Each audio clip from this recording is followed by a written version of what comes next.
Bonjour, Keller Williams et bienvenue au jour 34 du 66 Day Challenge version 5.0 de KW Command.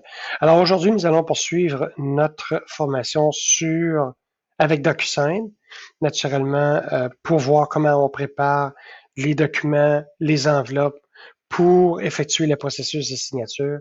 Donc, nous démarrons toujours à partir de nos opportunités, donc l'icône avec poignée de main. Nous allons retourner vers l'opportunité avec laquelle nous travaillons. Naturellement, nous allons aller dans la section documentaire. Et comme vous voyez ici, plutôt que d'avoir un bouton Start a Transaction, nous avons le bouton Go to Transaction ou Sync Transaction. Sync Transaction, je cliquerai si j'avais apporté des modifications dans les détails de mon opportunité ou dans les détails du côté de DocuSign, je pourrais cliquer Sync Transaction plutôt que d'avoir à retaper les données. Donc là, pour le moment, je vais cliquer Go to Transaction. Command, naturellement, va m'apporter directement dans ma chambre de signature. Donc, vous vous souvenez, hier, je vous ai mentionné que vous pouviez envoyer vos documents depuis la plateforme Installed Forms. Peut-être qu'une chose que j'ai oublié de vous mentionner, c'est que lorsque vous faites cette action, s'il vous plaît, faites certain d'enlever les accents français dans le nom de vos documents, dans le nom de vos documents. Donc, c'est tout ce que vous avez à faire. Assurez-vous de ne pas avoir d'accent dans le nom de vos documents pour que l'ensemble de vos documents puissent se retrouver ici. Donc, assumons ici aujourd'hui que les documents ont été acheminés vers ma chambre de signature.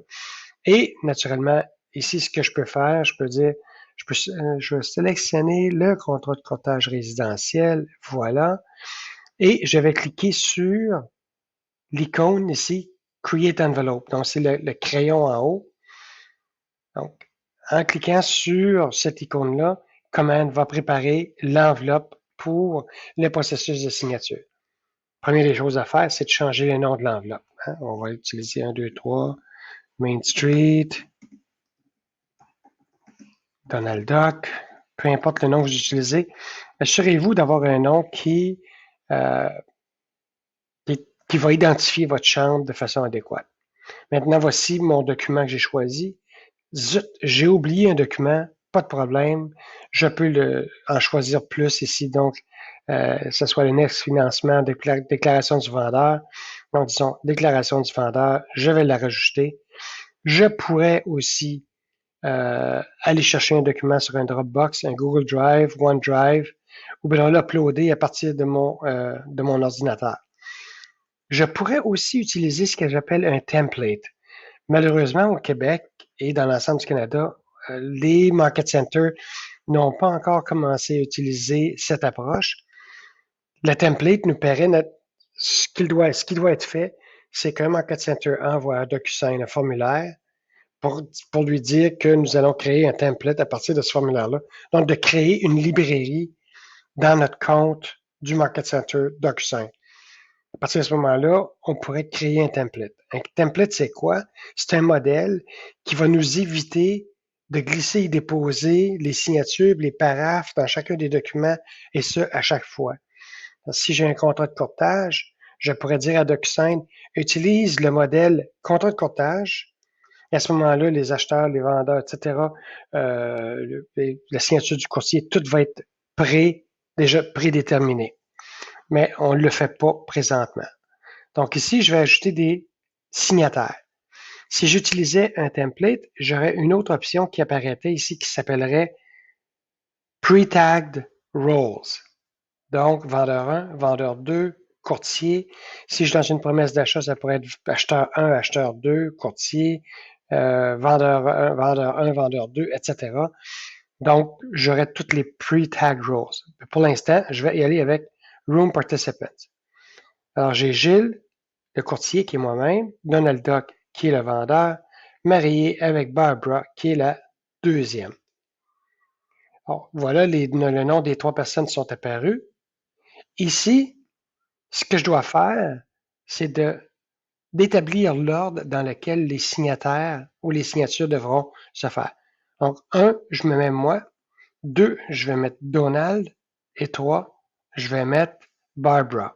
Oups. Donc, 2. pour Donald. Voyons, excusez. 2 pour Donald et 3 pour Barbara. Et voilà, donc l'ordre est établi dans le même sens. Maintenant, autre chose que je dois faire, c'est le message. Donc, c'est s'il vous plaît, signé tel que discuté plus tôt. Ainsi qu'un message, ceci est le contrat de courtage ainsi que la déclaration du vendeur. Merci. Alors ça, c'est votre message. Et tout ce que j'ai à faire maintenant, c'est de cliquer sur le bouton Next. En cliquant sur le bouton Next, DocuSign prépare l'enveloppe de signature. Et ici, je vois le premier document. Je vois ici les signataires possibles.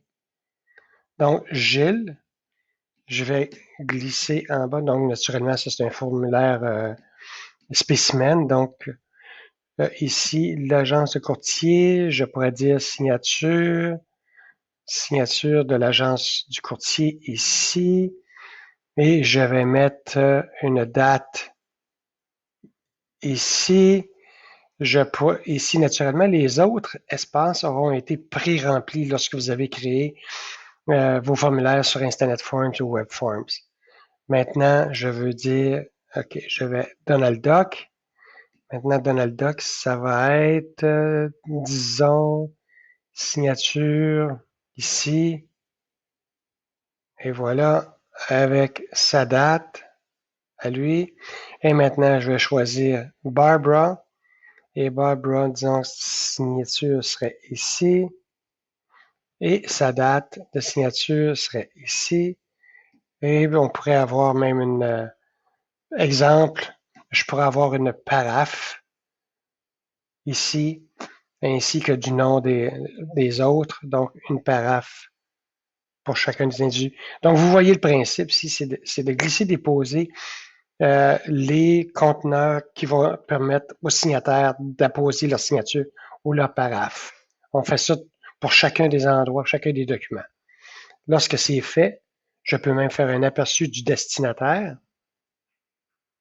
Alors ici, je peux choisir, aller voir, commencer. Alors je vais voir où moi je dois faire Donald Duck. Je le plug. Donc je peux choisir commencer. Voici l'endroit où devrais signer. Et Barbara Streisand. On va commencer. Et Barbara doit aller là pour signer. Elle est ici pour les initiales. Et voilà. Donc, ça c'est juste en mode prévisualisation. Moi, je peux fermer le tout.